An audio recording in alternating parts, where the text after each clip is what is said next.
Bismillahirrahmanirrahim. Assalamualaikum warahmatullahi wabarakatuh. Status harian normal baharu COVID-19. 4 kes kini berada dalam kategori 4 iaitu memerlukan bantuan oksigen dan di bawah pemantauan rapi. Kementerian Kesihatan memaklumkan 200 kes dilaporkan sembuh kemarin.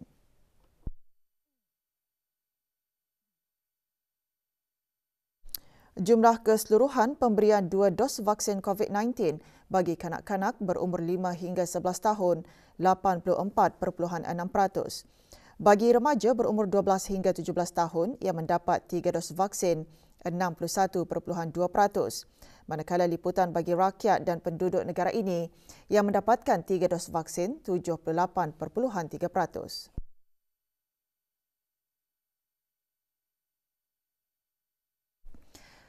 Kementerian Hal Ehwal Agama melalui Jabatan Pengajian Islam mengadakan majlis membaca surah Yasin tahlil bagi almarhum Sultan Haji Omar Ali Saifuddin Sa'adul Khairuddin, almarhumah Duli Raja Isteri Pengiran Anak Damit dan almarhum Duli Yang Teramat Mulia Paduka Seri Pengiran Muda Haji Abdul Azim. Majlis sempena sambutan memperingati ulang tahun pelaksanaan pendidikan agama formal ke-66 itu diadakan di Kubah Makam Diraja. Hadir yang berhormat Pihin Udana Khatib Datuk Paduka Seri Setia Ustaz Haji Awang Badaruddin bin Pengarah Datuk Paduka Haji Awang Osman, Menteri Hal Ehwal Agama. Seramai 300 orang pegawai kanan, pegawai dan guru-guru dari sekolah-sekolah Arab dan agama menghadiri majlis tersebut.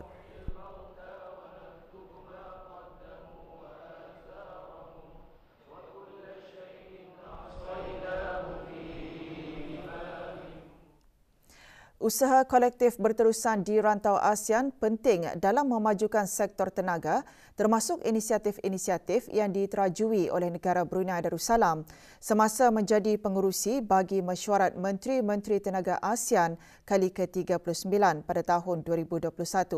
Perkara tersebut dinyatakan oleh Menteri di Jabatan Perdana Menteri semasa majlis pembukaan Mesyuarat Menteri-Menteri Tenaga ASEAN AMEM kali ke-40 dan mesyuarat-mesyuarat yang berkaitan dengannya secara maya.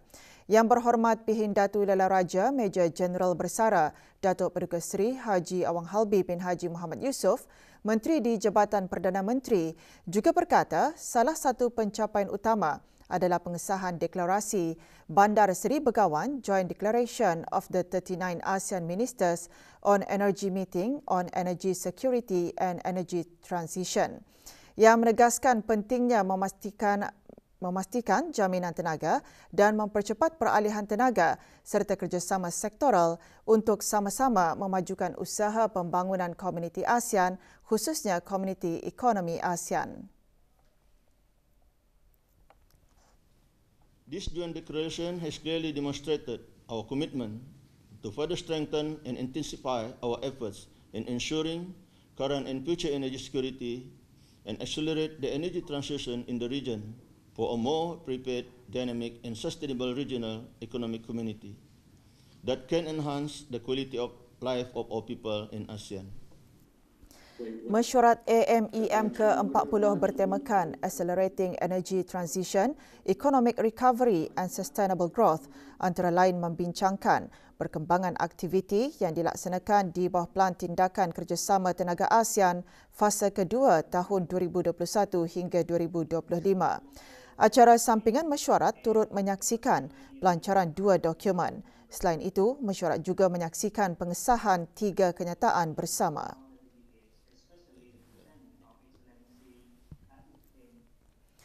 105 orang menerima anugerah semasa Majlis Anugerah Cemerlang sempena Majlis Convocation Universiti Teknologi Brunei UTB 2022. Majlis berlangsung di Pusat Persidangan Antarabangsa Brakas. Penyampaian anugerah disempurnakan oleh Yang Berhormat Datin Seri Setia Dr. Dayang Hajah Rumaizah binti Haji Muhammad Saleh, Menteri Pendidikan. Dari jumlah tersebut, 54 siswazah menerima anugerah cemerlang. 43 orang menerima anugerah senarai dekan, 5 orang menerima anugerah ko-kurikular bagi siswazah dan 3 orang menerima anugerah projek tahun akhir bagi siswazah daripada pilihan orang ramai. Juga hadir Puan Yang Terutama Yu Hong, Duta Besar Istimewa dan Mutlak Republik Rakyat China ke negara Brunei Darussalam. Saya akan mencuba untuk mendapatkan keputusan yang lebih baik dan dapat membawa nama baik UTB di dalam negeri maupun di peringkat antarabangsa. I think the findings of the study are very important and can help a lot in optimizing future industrial projects in Brunei itself. Apa yang dapat saya berikan kepada UTB ialah memberi prestasi yang terbaik apabila berkhidmat di mana-mana jua agensi, sama ada bersama pihak kerajaan ataupun swasta. Based on the support and recognition my final year project has received, it motivated me to dive further into research, to which I am now pursuing my postgraduate study in UTB as well.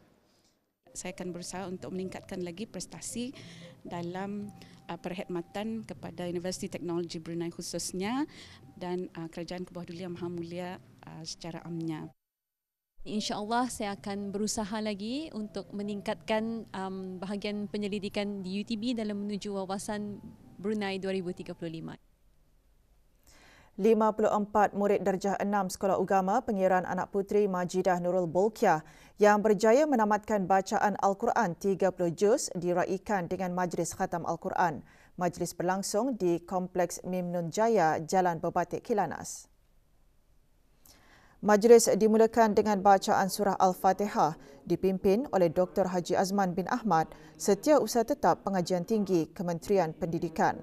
Sesuai dengan hasrat kerajaan dalam melahirkan generasi celik Al-Quran, majlis juga bertujuan memupuk semangat agar sentiasa mencintai dan menghayati Al-Quran serta mengamalkan ajaran agama Islam khususnya dalam kalangan pelajar sekolah ugama.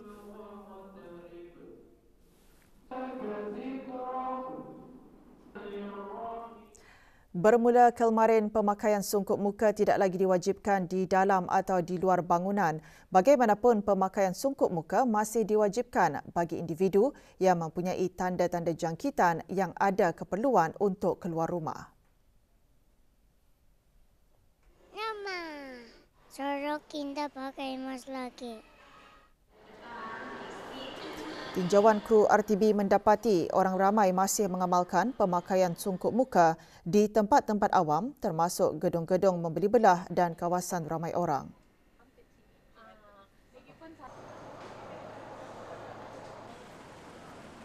Bagaimanapun, orang ramai masih diwajibkan memakai sungkup muka di fasiliti-fasiliti kesihatan kerajaan atau swasta termasuk hospital, klinik, ambulans, pusat swab dan pusat suntikan. Aku sokong juga yang pakai mask, sebab jadi kita ni berjaga, kita ni rakyat orang Brunei, kanak-kanak juga keluarga. Walau ia di mana-mana jalan pakai mask yang for safety juga yang untuk kita ni.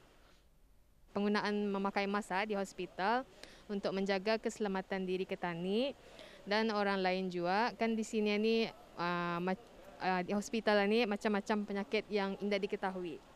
Alhamdulillah, ada juga baiknya pemakaian mask serukup muka diwajibkan terutama sekali macam di sini untuk menjaga diri kita ni juga dan menjaga kesejahteraan orang lain.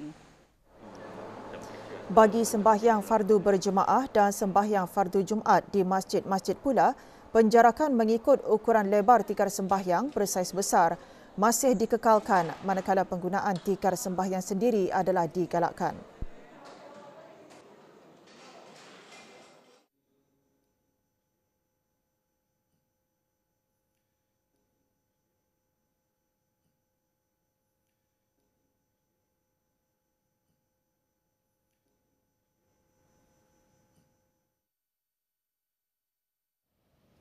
Berikutan pengemaskinian langkah pengawalan dalam negara dan syarat-syarat perjalanan keluar dan masuk negara.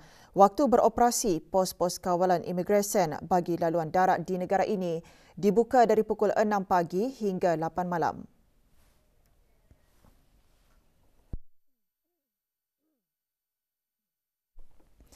Seorang lelaki penduduk tetap dikenakan denda oleh Mahkamah Magistrate Kuala Blythe atas satu pertuduhan di bawah Perintah Excise 2006 kerana memiliki 18 karton dan 29 paket rokok pelbagai jenama di sebuah rumah di Kampung Sengkarai Tutong.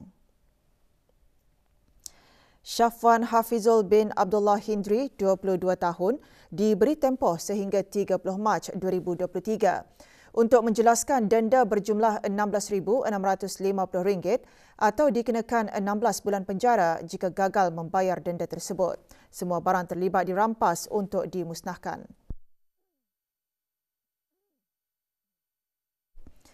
Sebahagian jalan di Lebuh Raya Tunku di kedua-dua hala lorong kiri ditutup sehingga 14 Oktober 2022 bermula pukul 10 malam hingga 4.30 pagi. Penutupan tersebut bagi membolehkan kerja-kerja pencantasan dahan dan pemotongan pokok di sepanjang lebuh raya itu. Para pengguna lebuh raya berkenaan dinasihatkan untuk berhati-hati apabila melalui kawasan tersebut di samping mematuhi papan tanda lalu lintas dan had laju yang dibenarkan.